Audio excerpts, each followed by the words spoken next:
Olá, tudo bem com vocês? Ó, tô com a mesma roupa. Por quê? Porque eu tô gravando no mesmo dia, tá? Porque eu tava de molho esses dias tudo e não conseguia gravar nada. Aí eu sentei aqui e falei, vou gravar logo alguma coisa. Então tô gravando bastante coisa. Enquanto der, enquanto eu aguentar, eu tô gravando. Então, para você que não me conhece ainda, chega mais, eu sou a Renata, bem-vindo ao canal Casa da Rê. Aqui é tudo papo reto, a gente conta, né, muita coisa. E esse vídeo é mais um de história, uma história que aconteceu comigo.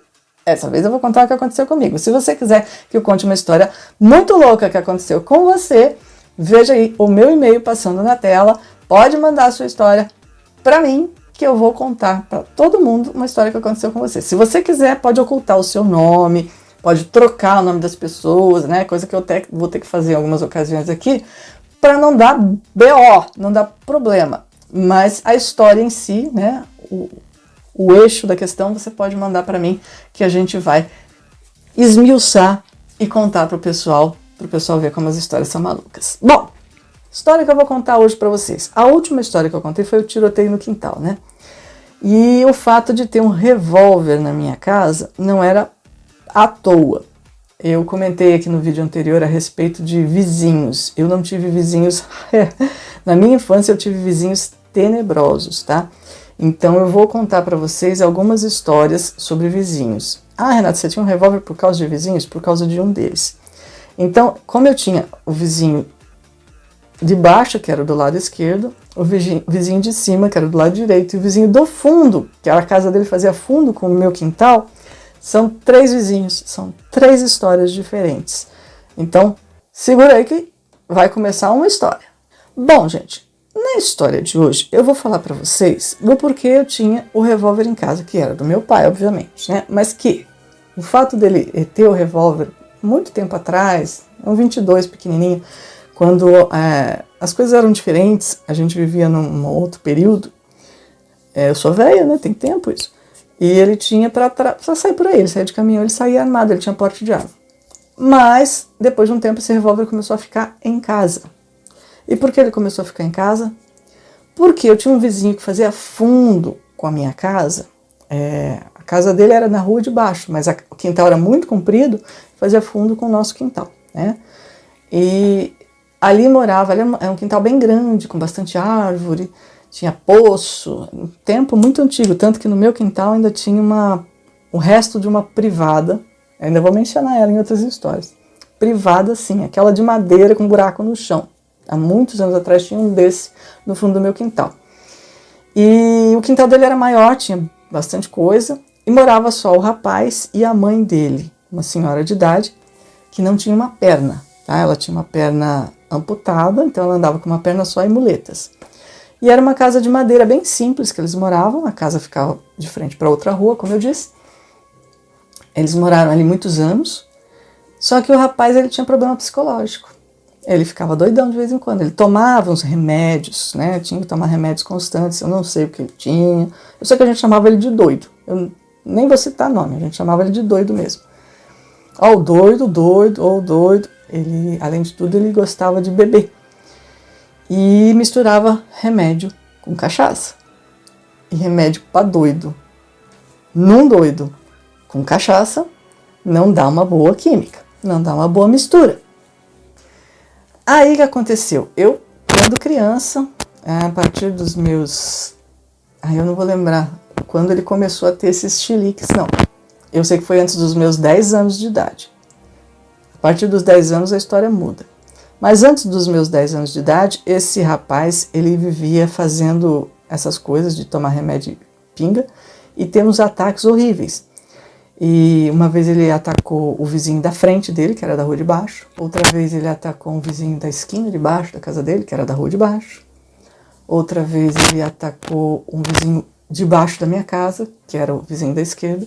Enfim, atacou como, Renata? Ele ameaçava. Ele dizia que ia matar. Eu vou matar fulano. Ele invocava naquele período com aquela pessoa e aquela pessoa era inimiga dele e ele ia matar. E era desse jeito. Era muito traumático. Mas eu era muito pequena. Ele fazia essas maluquices, né? E dizia que ia matar.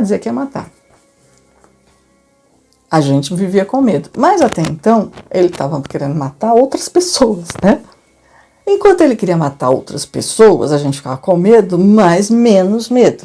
De qualquer forma, eu fui criada, trancada dentro de casa desde o momento que esse cara começou a querer matar todo mundo. Não podia nem no quintal brincar. E eu tinha quintal, tinha fruta, tinha balanço. Brincava antes, depois parei, não podia mais brincar no quintal. Aí, uma certa ocasião, quando eu já tinha 10 anos, ele resolveu mudar, porque ele ia mudando de gente com quem ele estava invocado, com quem ele estava implicado. Ele resolveu mudar e resolveu implicar com o meu pai. Naquela ocasião, a gente não sabia ainda que ele tinha tomado essa decisão, né, que ele tinha mudado de ideia. Foi um sábado de manhã e eu não tinha aula, portanto eu estava dormindo, era de manhã cedo. Eu e minha irmã estávamos dormindo, meu pai estava na cama também. O caminhão do meu pai parado em frente de casa. E a minha mãe estava varrendo a calçada. Só que a minha mãe, já devido à casa ser muito... Na época lá, a casa já era com muito problema, já era bem problema estrutural. Para quem não viu como era a casa da minha mãe, eu mostrei no vídeo aqui, vou deixar um card para vocês. Ela já tinha muito problema estrutural e a minha mãe não abria muito as portas da frente. Na época era uma porta de madeira que estava inchada porque ela não tinha cobertura na frente, então molhava de chuva e tudo. As janelas também eram de madeira, já estava muito velho tudo na época. Depois a gente trocou as portas e as janelas, mas na ocasião era de madeira. E a minha mãe estava varrendo a calçada, mas estava tudo fechado, só estava aberta a porta da cozinha para ela poder entrar, que foi por onde ela saiu. A minha mãe teve um sangue frio que depois a gente achou até engraçado o que aconteceu, mas na hora não foi. O rapaz, ainda bem que ele invocou com o meu pai, que se ele tivesse invocado com a minha mãe tinha sido bem pior, porque ele chegou na minha mãe com uma faca de cozinha, em punho, virou para ela e falou assim: vai chamar seu marido que eu vou matar ele. Assim, foi a frase que ele falou. E a gente estava todo mundo dentro de casa dormindo. A minha mãe, eu não sei se pensou rápido, ou se não sabia o que fazer, ou não sei o que passou na cabeça dela. Só sei que ela virou para ele e falou: só um minutinho. Gente, depois quando ela contava, a gente se matava de rir. Mas ria de nervoso. Só um minutinho, eu vou chamar. Virou as costas e entrou. Né? E ele ficou lá esperando. Ela entrou, fechou a porta, começou a encostar tudo que podia na porta. E realmente foi assim uma rapidez dela, assim, uma coisa louca, né? Porque se ela não age dessa forma, se ela sai gritando alguma coisa, ele podia sair correndo atrás dela, mas não, do jeito que ela falou com ele, eu acho que ela já era meio doida também, e doido com doido se entende, né? Ela falou com ele dessa forma e ele ficou esperando. E ela fechou a porta. Mas aí, quando ele viu que ele tinha sido enganado, ele começou a querer entrar dentro da casa. E aí ele chutou a porta da frente, que já era inchada de madeira, e quebrou embaixo. Não arrebentou a porta o suficiente para ele entrar, mas quebrou bem a porta. Começou a dar facada nas janelas, começou a dar facada no caminhão, cortar a lona do caminhão, enfim. Ele fez um pequeno estrago e foi aterrorizante. Isso faz muito tempo, eu tinha 10 anos, não tinha telefone em casa, não existia. Quem tinha telefone em casa era rico, uma época muito distante, um período mesozoico. Então, tinha dinossauro andando na rua na época. Então a gente não tinha telefone. Então algum vizinho da redondeza que tinha telefone, não sei quem, porque muita gente estava vendo aquilo acontecer, chamou a polícia chegou, prendeu ele, levou ele para o sanatório.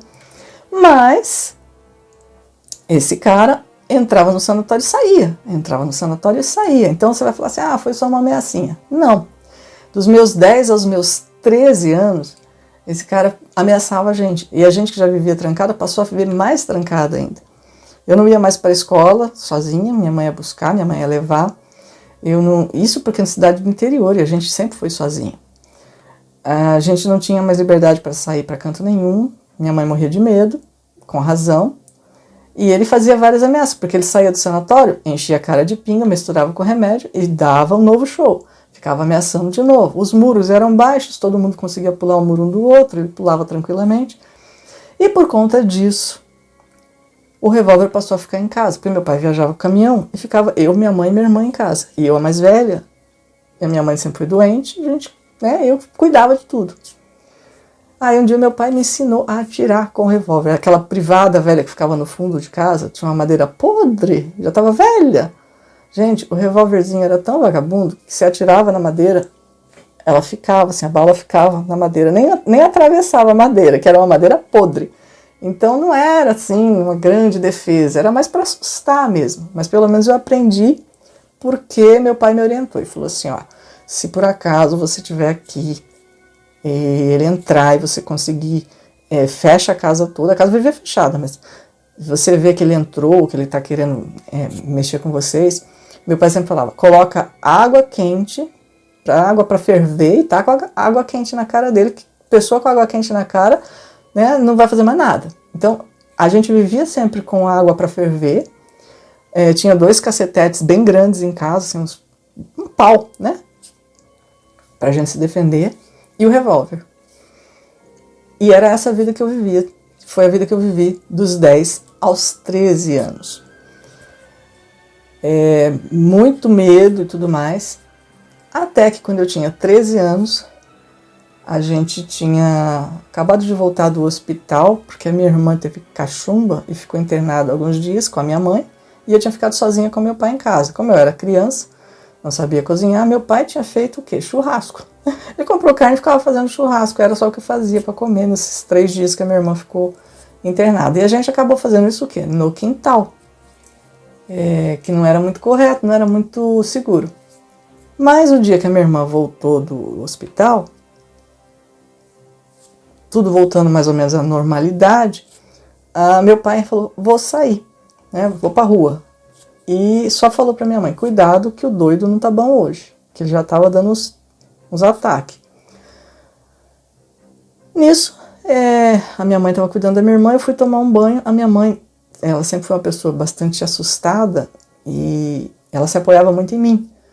E eu sempre tive que, né, segurar a barra de muita coisa. Aí, no caso, ela começou a bater na porta do banheiro. Sai do banho, que o doido tá matando a mãe dele. Eu falei, hã?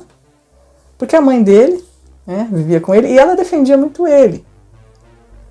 Toda vez que ele ia internado, ela fazia o possível para ele voltar para casa.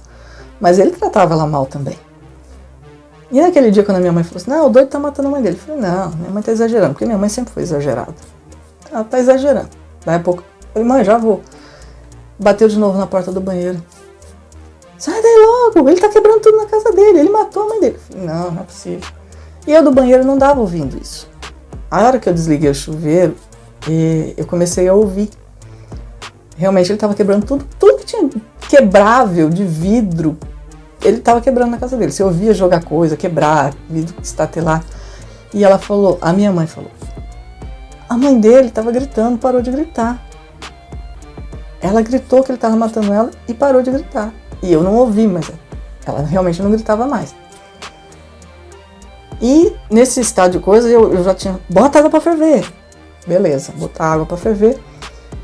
E como o quintal dele era do fundo, eu fui num vitrozinho da salinha que tinha em casa, abri o vitrozinho com o revólver na mão esperando ele vir. Juro por Deus. Esse revólver fazia isso aqui na minha mão. E eu esperando ele vir. E meu pai tinha me falado o seguinte, se precisar atirar, atira nas pernas, que você não mata, não vai ficar com isso na tua cabeça, porque eu tinha 13 anos, mas você consegue imobilizar ele. Mas do jeito que eu tremia, eu não ia acertar a perna de ninguém. Enfim, eu tava tremendo ali na janela, aguardando ele quebrar as coisas na casa dele. Alguém já tinha chamado a polícia. A gente ouviu um barulho de todo lado. A polícia não estava conseguindo segurar ele. E no momento em que ele ia pular o muro dele, da casa dele para minha casa, eu vi ele botando a mão no muro. Eu tremia mais ainda. Foi que conseguiram pegar ele. A polícia e mais o irmão dele, que tinha sido chamado, conseguiu imobilizar ele e levar. Então eu não precisei atirar. Não precisei fazer esse tipo de coisa e levaram ele. E aí nunca mais eu vi ele porque ele realmente tinha matado a mãe dele. Ele deu tanta facada na mãe dele com a faca de cozinha que quebrou a ponta da faca. E ele jogou as muletas dela no meio da rua, que ela estava sentada na varanda, pegou as muletas dela, jogou no meio da rua e atacou ela. E depois ele vinha para cima da gente. Então ele era realmente muito perigoso. E aí Ainda bem que chegaram a tempo, levaram ele e depois que ele matou a mãe dele, nunca mais ele saiu do sanatório, nunca mais eu soube dele, graças a Deus. Mas foi traumático demais. Eu, com 13 anos, a minha irmã com 11, a gente teve que depor na delegacia. O delegado me mostrou a faca quebrada, levantou aquela faca, mostrou pra mim, perguntou se eu conhecia aquela faca. Eu olhei bem e falei, não, conheço, conhecer faca dos outros. Só que eu nunca mais esqueci aquela imagem. Aquilo ficou muito na minha cabeça, eu fiquei com medo de faca e tudo mais. Mas isso vale para explicar para vocês que às vezes a gente nem imagina. Às vezes a gente não sabe de onde vem o perigo, mas ele vem. E eu tive vizinhos péssimos. E essa história realmente é uma das piores histórias que eu já passei na vida. E nunca vou esquecer, estou contando para vocês em detalhes depois de 40 anos. E realmente aconteceu comigo, então eu queria contar para vocês saberem que às vezes a gente vê a pessoa rindo, brincando e não sabe por tudo que ela já passou na vida, não tem noção de coisas que aconteceram. Acha que tá tudo bem, que é tudo lindo, que é tudo maravilhoso. Não julgue as pessoas, tá? E esse recado vai para vocês que costumam comentar coisas ruins no YouTube, nas redes sociais, sem conhecer as pessoas, sem saber da sua própria realidade. Não julguem as pessoas, vocês não sabem, não conhecem o dia a dia, não conhecem a vida da pessoa, não sabem por quais coisas as pessoas já passaram, tá bom? Essa história aconteceu comigo. Se aconteceu uma história com você parecida, se aconteceu uma história divertida com você, conta pra mim. Eu prefiro contar histórias divertidas, mas essa é a pior, é a mais tenebrosa, é a mais bizarra que já aconteceu comigo. E eu queria muito contar pra muita gente, para as pessoas saberem que a gente tem que levar a vida mesmo, apesar de todos os problemas, a gente tem que viver, tem que prosseguir, tem que seguir em frente. Essa é a história mais bizarra que aconteceu comigo. Eu vou contar histórias divertidas das próximas vezes, mas eu não podia deixar de contar esse fato para vocês. Um fato grave, sério e bastante traumático. Mas tô aqui e não vou parar de fazer as minhas coisas, de sorrir, de tocar a vida, mesmo sem esquecer tudo isso. Grande abraço para você, comenta aqui a sua história, manda seu recado, deixa aqui a sua impressão a respeito desse tipo de coisa, fala o que você acha legal, né? Desde que não for uma coisa assustadora para mim, eu acho bacana. E se você é novo por aqui e gosta de histórias, se inscreva no canal que eu vou estar te esperando, eu vou te contar muita história aqui nessa série, tá bom? Grande abraço, até o próximo vídeo, gente. Tchau, tchau.